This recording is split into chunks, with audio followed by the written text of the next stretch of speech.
Oke, next. Uang rial.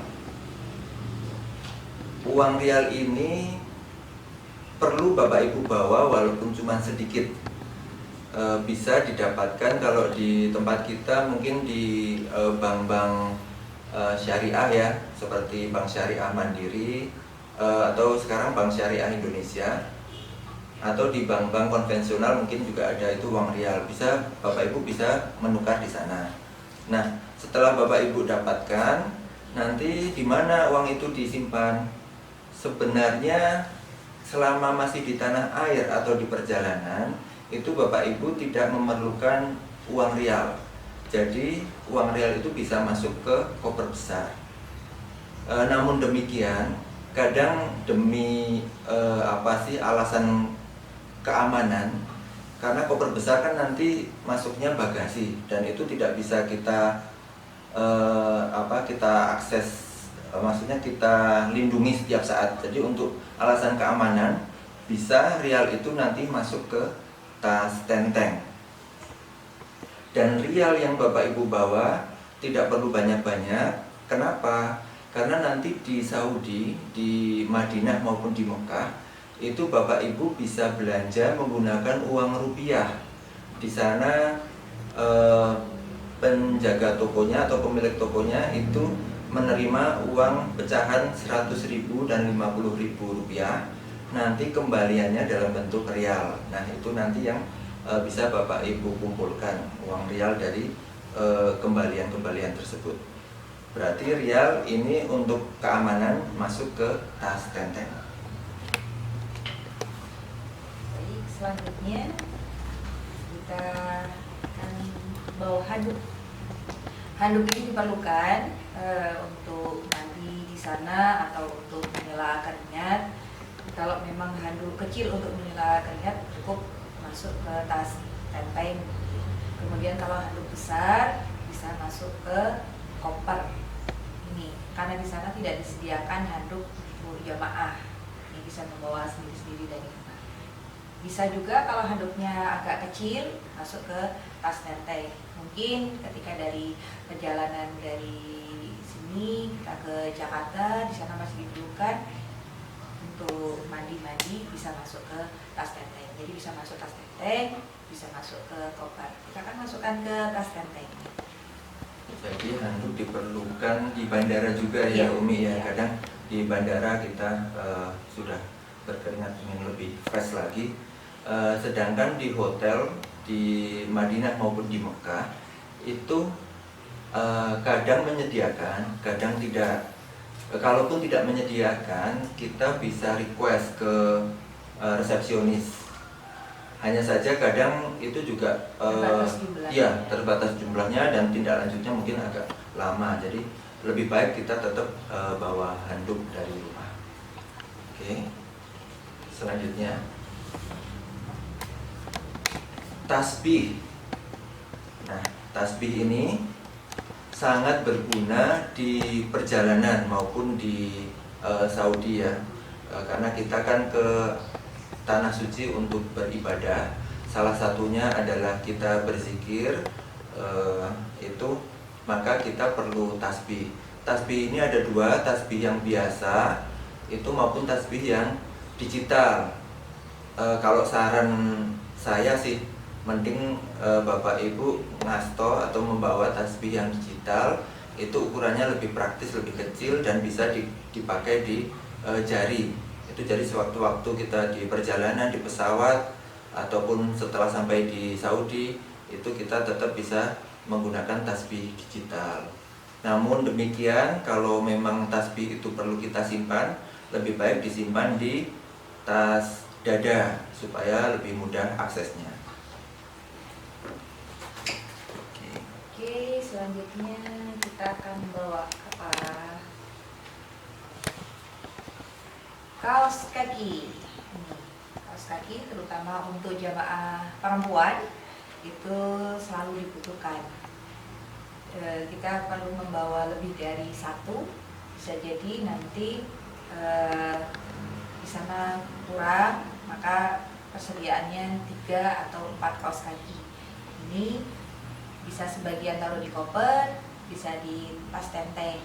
Nah, kita karena untuk perempuan harus selalu tertutup auratnya, terutama aurat kaki. Nah, baik untuk tawaf, kemudian untuk sa'i, kita membutuhkan.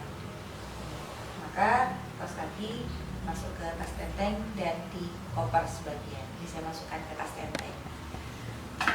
Kaos kaki kalau untuk perempuan tuh ada kaos kaki wudhu juga ya Umi ya, yang lebih praktis gitu ya. Kaos kaki, ada kaos kaki yang untuk wudhu, jadi di bagian telapak kaki itu bisa dinaikkan, ini untuk simpelnya agar ketika wudhu tidak terbuka semua itu. Jadi bisa di toko-toko busana muslimah itu biasanya disediakan kaos kaki untuk wudhu. Kalau kaos kaki biasa juga nggak apa-apa. Biasanya di tempat wudhu itu memang khusus untuk perempuan. Oke, kalau untuk bapak-bapak itu perlu juga kaos kaki. Ini lebih ke di dalam pesawatnya.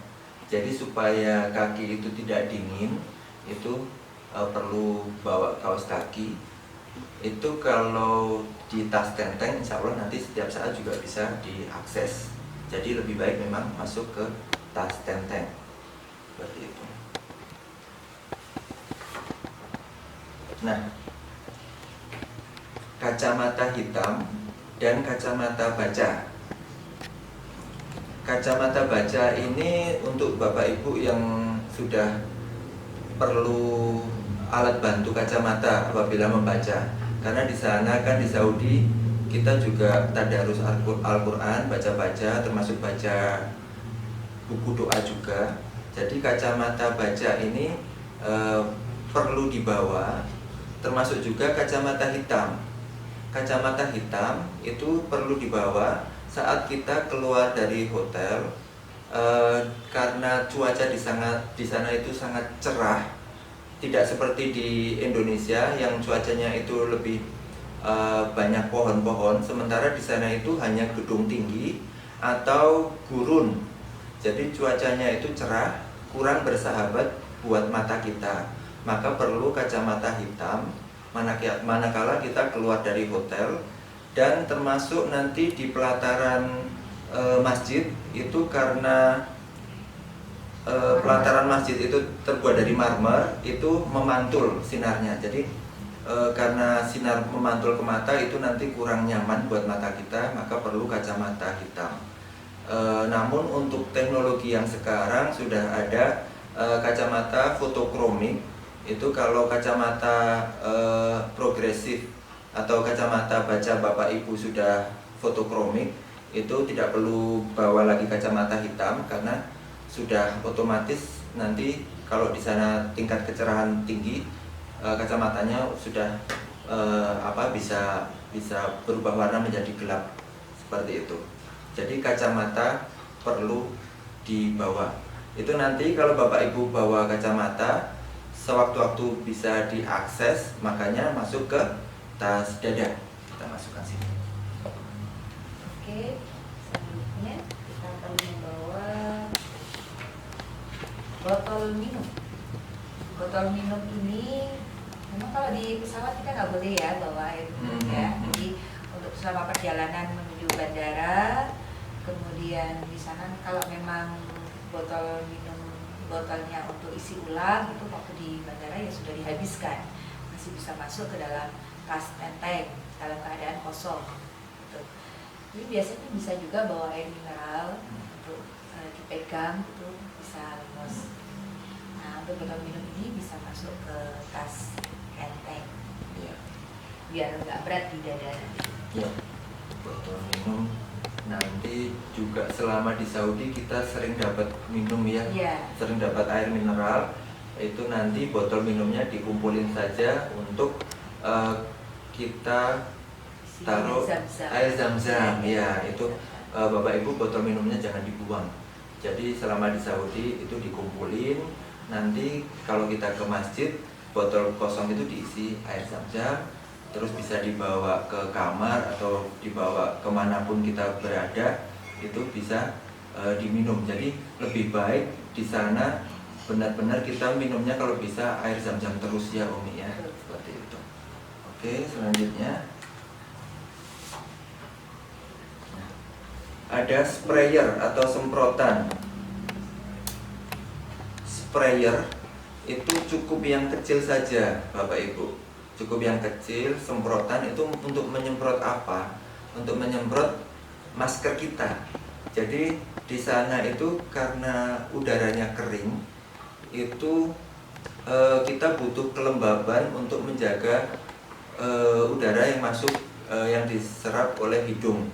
Jadi lebih baik kita sering semprotkan air lewat sprayer itu ke masker supaya menjaga udara yang masuk ke hidung itu supaya tetap lembab agar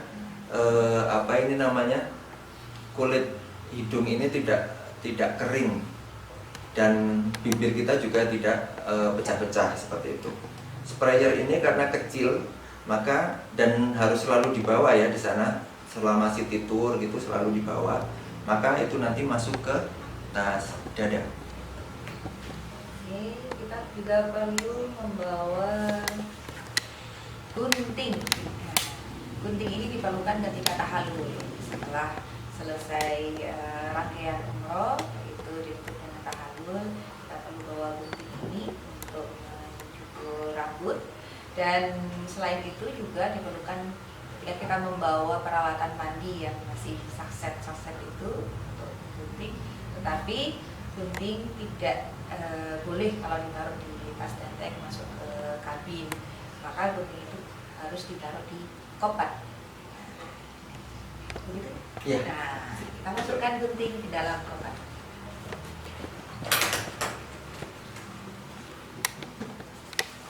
Selanjutnya, kartu ATM. Kartu ATM berlogo Visa atau Mastercard.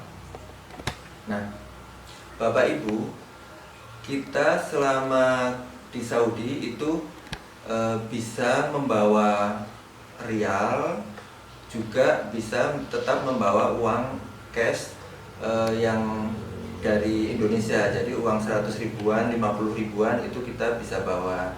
Cuman kalau kita bawa cash dalam jumlah banyak itu juga berisiko. Dan misalnya memang Bapak Ibu itu butuh lebih untuk beli oleh-oleh maupun untuk kebutuhan yang lain, maka Bapak Ibu bisa membawa kartu ATM juga. Hanya saja kartu ATM yang dipakai atau yang dibawa adalah kartu ATM yang berlogo Mastercard atau Visa, karena itu nanti bisa dibaca di mesin ATM di Saudi. Sedangkan kalau kartu ATM Bapak Ibu masih berlogo GPN, itu tidak bisa dipakai di sana. Jadi kalau memang Bapak Ibu berniat untuk membawa kartu ATM ke Saudi dan bisa dipakai di sana, lebih baik menghubungi bank tempat Bapak Ibu menyimpan uang untuk memperoleh kartu ATM yang berlogo Mastercard atau Visa. Dan kartu ATM ini bukan masuk di 3 tas ini, tapi masuk ke dompet ya Bapak Ibu ya. Oke. Kita juga perlu membawa Al-Quran. Al-Quran ini bisa kita baca waktu perjalanan di pesawat, atau pada waktu kita sudah sampai di Madinah, di Mekah, kita bawa Al-Quran sendiri bisa. Karena memang tujuan kita ke sana adalah untuk beribadah dan memperbanyak berzikir, memperbanyak membaca Al-Quran. Al-Quran bisa kita bawa di tas enteng, atau kalau Al-Qurannya kecil bisa di tas dada. Oke, di masjid di Madinah maupun Mekah sebenarnya Al-Quran sudah disediakan ya. Cuman kadang ada ini juga faktor cocok-cocokan juga. Iya, Kita di rumah itu ya di rumah udah punya Al-Quran yang selalu itu, ya udah kita bawa aja nggak apa-apa.